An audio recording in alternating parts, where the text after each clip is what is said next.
Assalamualaikum warahmatullahi wabarakatuh. Hai Sobat Kicomania, kita berjumpa lagi.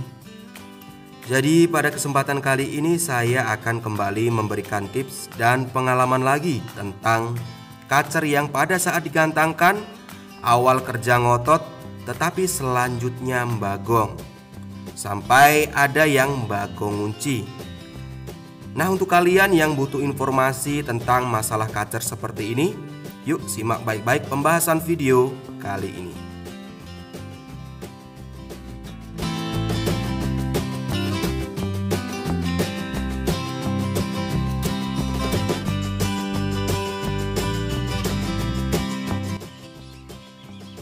Oke Sobat Kicomania, sebelumnya saya telah merangkum pertanyaan-pertanyaan yang sering ditanyakan di kolom komentar oleh teman-teman perihal masalah seekor kacer yang sering terjadi di gantangan, yaitu kacer yang awal kerja enak, ngotot, bahkan sampai muntah materi, tetapi selanjutnya bagong, loncat-loncat, lalu kerja lagi dan bagong lagi, dan sampai ada yang bagong ngunci sampai akhir penilaian. Nah, kondisi seperti ini apa enggak bikin pusing? Selanjutnya kita akan bolak-balik rubah rawatan settingan harian, settingan lomba, tetapi tidak juga ketemu titik terangnya. Kacer semakin gak mau nampil lagi. Lalu kondisi seperti itu kira-kira apa penyebabnya? Nah, di episode kali ini saya akan coba membongkarnya, tapi tetap berdasarkan pengalaman pribadi saya. Jadi untuk kalian yang punya pengalaman lain, mempunyai solusi tentang masalah kacer seperti ini, silahkan ketik saja di kolom komentar agar kita bisa membahasnya bersama-sama, agar teman-teman yang lain bisa ikut belajar juga. Saya sangat mengharapkan dan menghargai sekali komentar positif yang sifatnya membangun, bukan menjatuhkan satu dengan yang lainnya. Oke, yuk langsung saja akan saya coba bahas. Jadi setelah mengamati dan menganalisa kondisi kacer seperti itu, di mana awal kerja ngotot selanjutnya mbagong, sebenarnya masalah utamanya yaitu kacernya sedang tidak kondisi. Kacernya sedang kondisi nggak sehat dan settingannya belum pas dengan kebutuhan kacernya. Nah, pertanyaannya, sebenarnya apa yang menyebabkan kondisi kacernya nggak sehat itu? Bermacam-macam, bisa minus suhu tubuh, over suhu tubuh, sampai dehidrasi atau overheat. Bisa juga karena kurang nutrisi atau nyilet, dan masalah lain yang menyebabkan si kacer bermasalah dengan kesehatannya.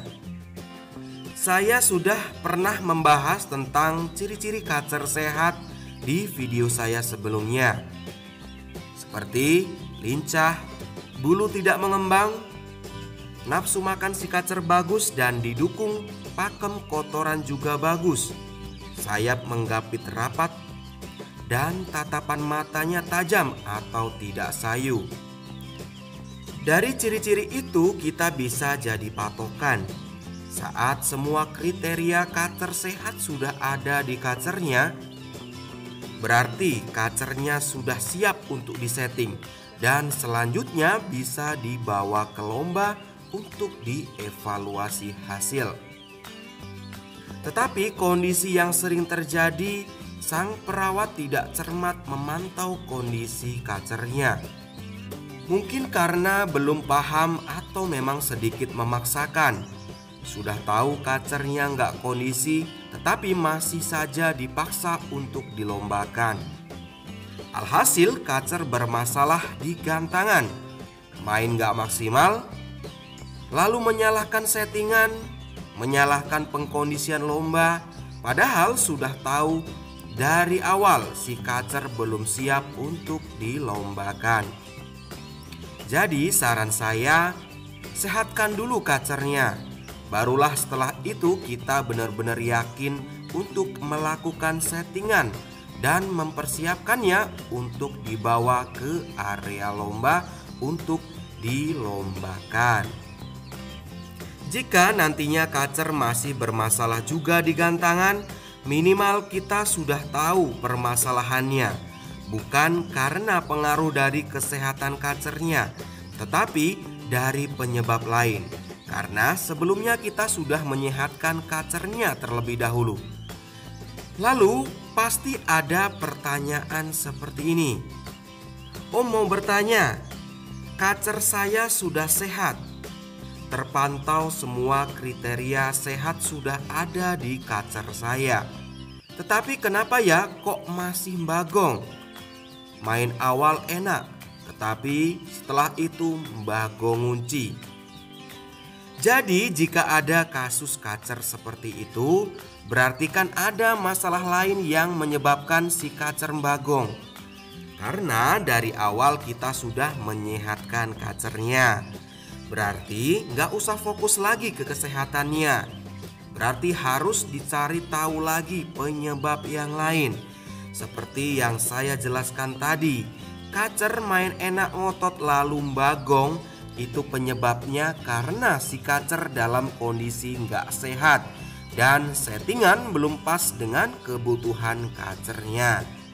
Jadi maksud dari settingan belum pas dengan kebutuhan kacernya ini mencakup setting rawatan harian dan pengkondisian lombanya, baik pada saat sebelum berangkat ke area lomba maupun pada saat pengkondisian di lokasi lomba, itu belum pas dengan kebutuhan kacernya.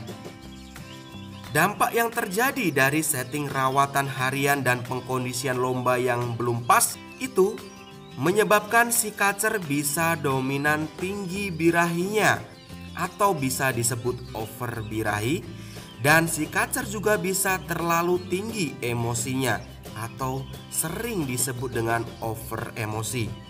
Penunjukannya pada saat digantang, kacer awal main ngotot, selanjutnya mbagong jalan sampai mbagong ngunci. Artinya nggak kerja lagi sampai akhir penilaian. Lalu bagaimana cara mengetahui si kacer sedang over birahi atau sedang over emosinya? Caranya mudah, melihatnya dari respon cara mbagongnya. Dan pasti tetap harus dikombinasikan dengan setting rawatan harian sebelumnya dan pengkondisian lombanya. Oke, yuk langsung aja kita bahas satu persatu. Oke, untuk yang pertama yaitu jika kacernya kondisi over birahi.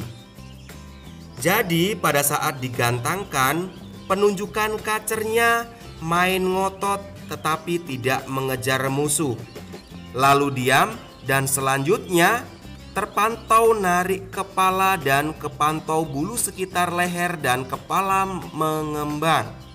Lalu nggak lama diikuti mbagong, tetapi mbagongnya tidak ngejar musuh, tapi hanya loncat-loncat tangkringan sambil mangap.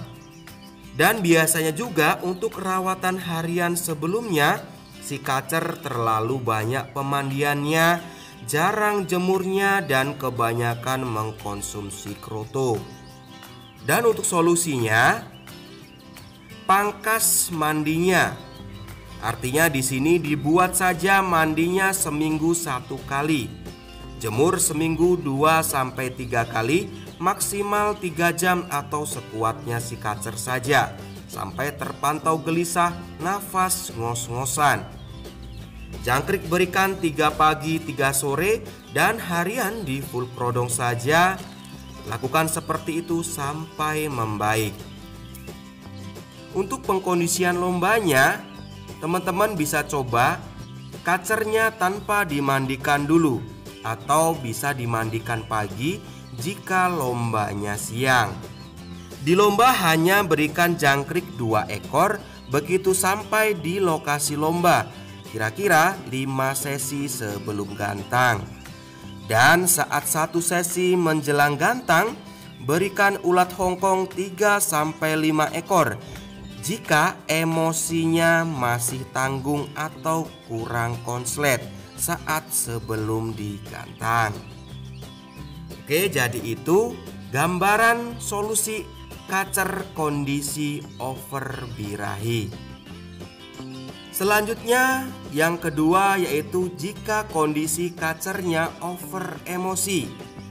Penunjukan pada saat digantangkan, si kacer main ngotot, sesekali terpantau menabrak seakan mengejar musuh. Nggak lama kemudian diikuti Bagong.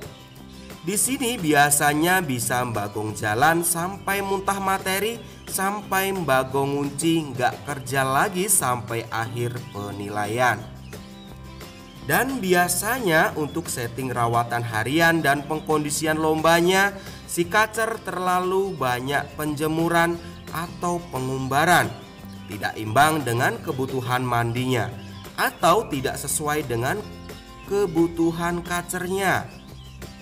Dan untuk solusinya, tambah porsi mandinya. Misalkan mandi 2 hari sekali atau bisa juga mandi tiap sore. Jemur kurangi atau tanpa jemur dulu agar lebih cepat emosi bisa teredam. Jangan diumbar. Dan untuk jangkrik, berikan maksimal 2 pagi 2 sore saja. Foto berikan seminggu 2-3 kali. Harian di full kerodong longgar. Penempatan di ruangan yang sejuk. Lakukan sampai membaik. Dan untuk pengkondisian lombanya, di lokasi lomba wajib mandi 5 atau 4 sesi sebelum gantang. Setelah mandi, berikan kroto 1 sendok. Dan 2 sesi menjelang gantang berikan jangkrik 1 ekor dan siap untuk digantang. Evaluasi lagi hasilnya bagaimana. Jika masih dominan emosinya yang tinggi, selanjutnya untuk harian jangkrik bisa dienolkan dulu. Yang lain jangan dirubah. Dan untuk lombanya, 1 sesi menjelang gantang bisa berikan ulat bambu 1-2 ekor. Sesuaikan dengan kondisi kacer dan cuaca saat itu. Jadi kesimpulan saya, kacer main awal lalu Bagong itu penyebabnya karena kondisi kacer lagi nggak sehat. Dan penyebab lain karena belum pas dengan settingan harian maupun settingan lombanya. Jadi yang terpenting sehatkan dulu kacernya. Baru kalian akan lebih tenang dan siap untuk melakukan settingan untuk kacernya, di mana untuk dipersiapkan dibawa ke lomba untuk digantangkan. Jika ada masalah lain yang muncul pada saat dilombakan, yang pasti penyebabnya itu bukan dari pengaruh kesehatannya, tetapi dari penyebab lain. Bisa karena over birahi atau bisa karena over emosi. Dan untuk mengetahui dan membedakan over birahi atau over emosi itu dengan melihat penunjukan cara Bagongnya dan dikombinasi dengan riwayat settingan rawatan sebelumnya. Makanya saya selalu mengingatkan pentingnya menyertakan rawatan harian sebelumnya jika ingin bertanya, karena agar bisa lebih memudahkan saya untuk mengevaluasi. Karena saya tidak tahu kondisi kacernya bagaimana. Saya hanya bisa mengevaluasi rawatan harian sebelumnya dan ciri-ciri penunjukan yang disebutkan oleh kalian. Oke Sobat Kicomania, jadi itu tadi pembahasan tentang penunjukan kacer yang awal main enak ngotot, selanjutnya Bagong sampai Bagong ngunci. Semoga pembahasan kali ini bermanfaat. Dan jika teman-teman ada yang mau bertanya, silahkan langsung saja ketik di kolom komentar. Nanti saya akan berusaha untuk menjawabnya. Tapi saya ingatkan lagi, jangan lupa tolong sertakan rawatan sebelumnya yang sudah teman-teman lakukan, agar saya lebih mudah untuk mengevaluasinya. Oke, sampai berjumpa lagi di pembahasan berikutnya. Masih tentang seputar permasalahan dan perawatan pada burung kacer. Salam kicau mania, salam sukses untuk kita semua.